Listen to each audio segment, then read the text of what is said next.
In today's video, I'm going to teach you how to set up and manage product categories in your Sellfy dashboard.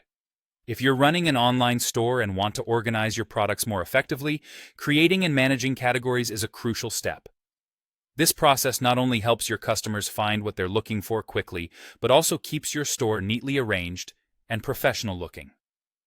First things first, let's dive right into your Sellfy dashboard. Once you're logged in, head straight to the store settings. You'll find this section easily on the left-hand side of your dashboard. It's listed alongside various other settings. After clicking on Store Settings, look for the option labeled Product Categories. This is where you'll manage everything related to the categorization of your products.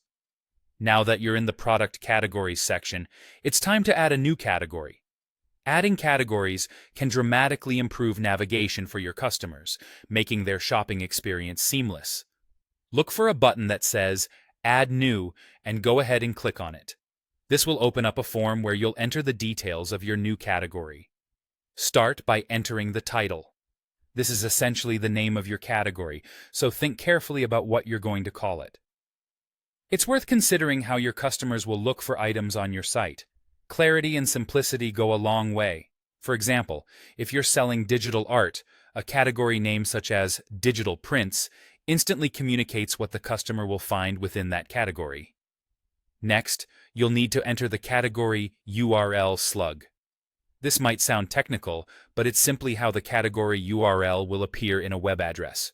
It's a good practice to keep it short and relevant for easy navigation. Use lowercase letters and dashes instead of spaces. So, if your category is named Digital Prints, the URL slug could be Digital Prints. This makes sure your URLs are both search engine friendly and easy for customers to remember. Once you've carefully entered the title and the URL slug for your category, it's time to finalize and save your new category. Review everything to ensure accuracy and click on the Save button. This will add the category to your store, and you should now see it listed among your existing categories. Congratulations! You have successfully created a new product category in your Sellfy store. With this, you've taken a significant step towards enhancing your store's organization and user experience. Remember, thoughtful categorization helps not just in display, but also in the way your store feels for the customer, promoting easy access and potentially boosting sales. So that's it for today's video. Thank you for joining me, and happy selling!